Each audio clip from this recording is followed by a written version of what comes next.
자, 다음 시작할게요. 자, 제 2장 보시면은 위장관 질환의 영양관리라고 해서 이제 소화기계가 본격적으로 들어가는데, 예를 들어서 13페이지, 14페이지 넘겨보시면은 생리학 내용이 있어요. 그래서 여러분들이 이 부분은 생리학 시간에 또 자세히 배우거든요. 그렇지만 또 우리가 이제 식사요법에 들어갈 때 제가 그랬잖아요. 그러니까 이 사람이 아프대. 그래서 아프다고 했었을 때 어떠한 증상을 나타내는지를 보는 거야, 증상. 예를 들어서 계속해서 구토 증세가 나타났대. 계속해서 설사를 한대. 계속해서 새벽 시간에 뭐 속쓰림 현상이 나타난대. 여러 가지 불편한 상황이 나타나는 증상이 있었어. 그럼 그 사람은 왜 이런 일이 벌어졌을까? 라고 하는 거죠. 그래서 왜? 라는 것을 알아야 될 때 여기에서 이제 생리학적인 내용을 알아야지 설명을 할 수가 있을 거 아니야. 위산이 역류가 돼서 그렇대. 구강에서 저적작용을 못해서 그렇대. 입에서 삼키지를 못했대. 여러 가지 왜? 그래서 이걸 생리학적인 걸 알아야 되는 거고, 그래서 그럼 이 사람을 어떻게 치료할 거야? 라고 했었을 때 치료 방법 중에 식사로 치료하는 방법이라고 해서 식사요법. 그래서 과거에 딱 따로 떼서 생리학 문제 이렇게 내버렸던 것을 우리가 1교시 두 번째 시험 문제 때 영양교육에, 영양판정에, 식사요법에 생리학이 같이 들어가 버린 이유가 이것 때문이에요. 문제를 줄이면서 과거에는 생리학 문제 20문제, 식사요법 문제 50문제, 문제가 단독으로 따로따로 있었거든. 그걸 합해버린 거지 그냥. 하지만 여전히 일부 생리학 문제들은 계속해서 따로 내기 때문에 생리학 수업 시간이 따로 있는 거예요. 그러니까 수업 시간에 잘 들으시고 그러면은 식사요법 수업 들을 때 같이 굉장히 많이 연결이 돼요. 또 생화학 공부를 열심히 해놓으면은 그게 영양학 시간에 다 연결이 돼요. 전부 다.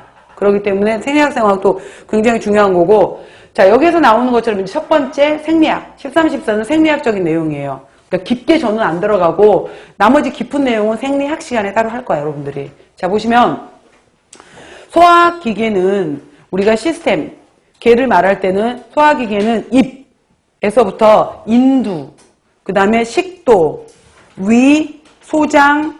자, 소장은 세 부위로 나눠져. 십이지장, 공장, 회장. 그 다음에 대장. 대장은 맹장, 상행결장, 횡행결장, 하행결장, S상결장, 직장까지를 대장이라고 해요. 마지막 항문을 통해서 연결되어 있는 것을 우리가 소화기계라고 한다라고 하는 거고요. 소화관도 있고 소화액을 생성 분비해서 바로 소화작용을 도와주는 타액선, 침샘을 말하는 거예요. 침샘도 있고요. 그 다음에 췌장, 간, 담낭 등의 부속 소화기관으로 구성되어 있다라고 해서, 자, 소화기관의 주요 기능은 1. 당연히 소화 기능을 하는 거고요. 2. 소화액의 분비 기능을 하는 거고요. 3. 소화관의 운동을 하는 거고요. 4. 영양소의 흡수 등의 4가지 작용을 포함한다라고 했어요. 자, 먼저 뒷페이지 먼저 볼게요. 뒷페이지 먼저 보면 14쪽을 먼저 보면은 소화관에서의 소화작용이라고 나와 있잖아요. 그거 보시면은 입에서 아까 타액선이라고 했는데, 침샘이, 우리 몸에 침샘이 세 쌍이 있어요. 세 쌍. 세 쌍에 해당이 되는 입안에 침샘이 세 쌍이 있는데, 여러분 만져봐봐. 우리가 마사지 받거나 이럴 때 양쪽이야, 대칭. 귀 밑을 만지면 침샘 분비가 이루어져요. 여기를 자극하면 침이 새어나와. 그래서 귀 밑에 있는 샘이다라고 해서 이하샘이라고 해요. 그 다음에 왜 그 치과에서 치과 치료받을 때 입 벌리고 있으면 자꾸 혀 아래 침이 고이잖아. 석션으로 빼주잖아요. 혀 아래에도 침샘이 있어요. 이걸 설하샘이라고 얘기를 해요.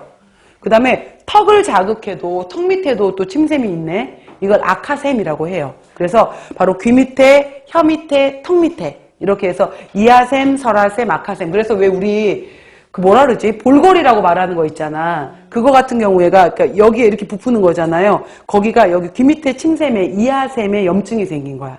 그래서 여기 이렇게 부풀어지는 것을 이제 볼거리 종류 중에 하나로 들어가게 되는 건데, 그래서 세 쌍의 침샘을 가지고 있게 되는 거고, 여기에서 침 같은 경우에 하루에 1일 대략 1리터 정도에 해당이 되는 데이, 하루 기준으로 해서 1리터 정도의 침이 분비가 돼요. 그래서 침이 충분히 분비가 돼야지 입냄새도 안 나. 그 다음에 소화도 잘 돼. 그래서 입이 말라버리는 것을 우리가 구강건조증이라고 해요. 그리고 심한 사람들은 입이 마르는 것뿐만 아니라 눈물도 말라, 구강도 말라. 그래갖고 이런 사람들 같은 경우에는 이제 뭐 여기까지는 안 나올 텐데 우리가 쇼그렌 증후군이라는 것이 있는데 원래 눈물 같은 경우에도 요 눈밑을 자극하게 되면 눈물이 나와야 되거든. 눈물샘에 눈물이 들어있다가. 그래서 우리가 하품을 했었을 때 입을 크게 벌리면은 입이 벌어지면서 눈물샘을 누르는 거예요. 그래서 이렇게 눈물이 뿜어져 나오는 거거든. 그러니까 이러한 건데 이게 다 말라버리는 것을 우리가 건조증이라고 해요. 이런 이제 건조증이 발생돼 볼 수도 있는 건데 침샘은 1리터 분비되는 게 좋은 거고요.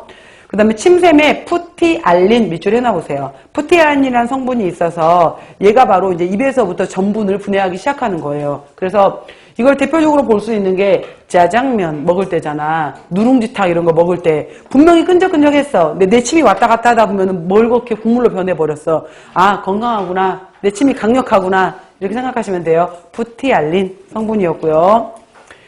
그 다음 위로 내려오게 되면은 위는 굉장히 중요한 작용을 하게 되는데 위 같은 경우에 맨 위에 해당이 되는 것을 여기 위쪽에 해당이 되는 것을 우리가 분문이라고 얘기를 해요. 위 분문. 그 다음에 위쪽에 해당이 되는 것을 우리가 위저부라고 하고요. 한가운데 여기가 이제 우리가 음식을 먹게 되면은 평소에는 50리터 정도로 작은 사이즈로 위가 이렇게 있다가 내가 음식을 먹으면은 아래쪽이 축 처져.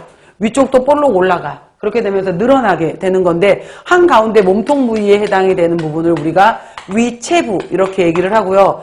이제 12지장으로 빠져나가는 마지막 부위를 우리가 유문부라고 얘기를 해요. 그래서 분문부, 위저부, 위체부, 유문부 이렇게 얘기를 하는 이제 위 구조가 있는데 위는 자 주세포에서 펩신이 분비가 돼요. 그래서 단백질 소화가 처음 시작이 되는 곳이 위예요. 위에서부터 시작이 되는데 바로 이제 이 단백질들을 끊어서 프로테오즈 펩톤으로 끊기 시작한다라는 거고요. 진짜 중요한 건 벽세포야. 벽세포에서 바로 이제 위산이 분비가 되는데 여러분들 왜 이러면 안 되지만 과음한 다음에 토하게 되면은 노란물까지 다 토했어. 라고 말하면서 쓴물까지 올라오는 거, 입에서 이제 신맛 올라오는 것이 바로 위산이잖아요. 위산 HCl인데, 자, 써보세요. 밑줄 하시고. 1. 살균 작용. 이제 살균, 우리가 먹었던 음식 중에 조금 부패한 것들 위가 살균해줘. 2. 펩시노겐을 활성화해. 3. 최적의 산도를 유지해. 4. 철분의 흡수를 도와. 5. 단백질 소화가 잘 되게 변성해주는 작용을 해. 라는 거고요. 자, 여기서 하나.